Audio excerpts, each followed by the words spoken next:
A Hunter in Teyvat, Chapter 25, Fan Fiction, by Azazyel. Please like and subscribe to this YouTube channel for listening and patreon.com/Azazyel to read all of his stories. As we were all leaving the city, I asked Jean which target we were hitting first.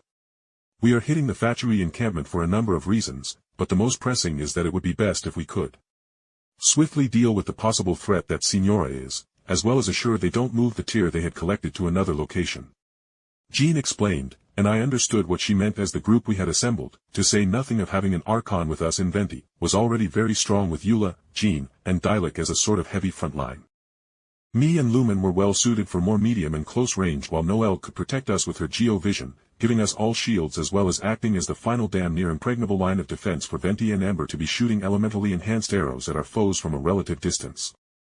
Basically, a strong team for a long, grueling fight against a categorically stronger foe. Seems Venti and the others took my warning seriously about how dangerous Signora was. "Hey Jean, where is Klee by the way?" I asked, wondering where the cute little terrorist ran off to. Jean froze, and our whole procession stopped awkwardly, with Amber almost tripping over a branch, though thankfully, Eula saved her from the embarrassment. "Amber, you were the last one who was watching Klee, where is she now?" Jean said almost robotically as she turned to Mondstadt's outrider. She said she was going mining or something for electro crystals for whatever reason, and with a large patch of them being found not too far from Mondstadt, I thought it would be fine. Plus, she is with Fiscal anyway. Amber said before she seemingly paled as she mentioned Fiscal's name. "Let me guess. That Fiscal lady would instigate or encourage Klee to blow something up, right?" I asked dryly. Surprisingly, it was Kia who answered as Jean quietly began scolding Amber. "Yeah, well, you know how Electro violently reacts with pyro energy. Well, for whatever reason Klee and Fiscal got the wonderful idea to bore holes into a cave to plant electro crystals that went under one of the massive stone hills that surround Mondstadt, and there was such an overabundance of electro energy that there was not only electro slimes constantly being spawned but even a damned electro hypostasis was formed along with what appeared to be electro regisvines taking root," he said tiredly with a sort of dead fish look in his single eye that showed how stressful such a time was. "Let me guess. Klee then blew it all up, right?" Basically, all the adults flinched at my bland words, and even Paimon and Lumen burst into giggles as I began chuckling. "It's not funny.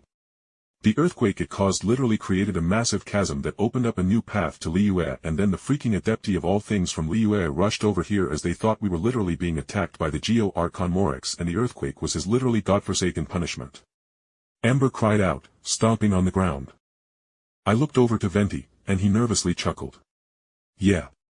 It's true, and I was in Inazuma at the time, so I didn't even know about that until I arrived back in Liyue and heard from the merchants in the taverns about there being a new, albeit small path into Mondstadt."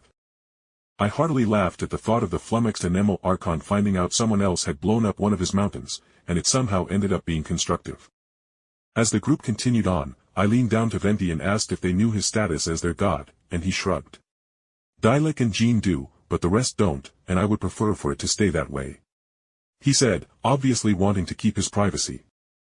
I nodded and then told Lumen and Paimon that the majority of the group didn't know his status as well as him wanting to keep it quiet, so that way Paimon wouldn't slip up and blab.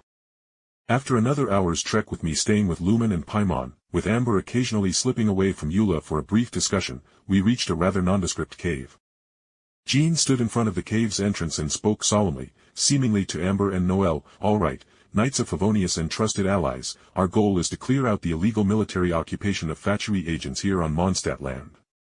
We will not be taking prisoners as they will not be acknowledged by Snezhnaya diplomats. Do not show mercy as the agents with delusion certainly won't. Ugh. Amber, just think of it as a hilichurl extermination." Eula consoled the clearly nervous Amber, and I realized it was likely this could very well be the first time Amber had to kill humans, as the knights typically arrested treasure hoarders, with how Mondstadt wasn't more than a day's journey if they took rivers or the roads that cut through the windy countryside. I looked over to Noelle to see how she was taking it, and although she looked a bit pale at the thought, she firmly nodded. "As a proud mate of the Knights of Favonius, I will do my duty in protecting Mondstadt," she said as she noticed that I was looking at her and clearly wanted to see her reaction to know if she was possibly going to be a liability. "Noelle, I will take that as a person that Jean trusted on this mission. I will trust Jean's opinion that you will do well," I said, patting the silver-haired maid on the shoulder, and she positively beamed as I was a person who was all but a member of the Knights of Favonius and believed in her. Noelle was a total sweetheart, but her insane superhuman strength got in the way of her trials in becoming a knight of Favonius. She has literally failed the tests to become a knight more than 8 times at this point. And she was so downtrodden on her sixth failure that when Jean unexpectedly burst through one of the doors leading outside where her test was taking place and Noelle reflexively saluted Jean and Jean actually saluted back before continuing to run off where she was needed. Noelle was then given her Geo vision at that moment as she realized her life's ambition was to basically become a knight of Favonius. "Alright, let's head in," Diluc said as he took out his large ornate great sword, and if I could recall correctly it was called the Wolf's Gravestone, and likewise everyone else took out their weapons and I had to hold in a giggle as I saw Noelle was armed with the only non-standard weapon in the game other than that one weird massive swordfish you could have great sword wielders from using. She was wielding a large kanabo, and even Lumen and Paimon gawked at the petite and short maid wielding a solid 100-pound studded club. And get this, the massive club was called the Debate Club. I guess because whoever was wielding it would win all debates, as no one wanted to risk being clubbed over the head with it.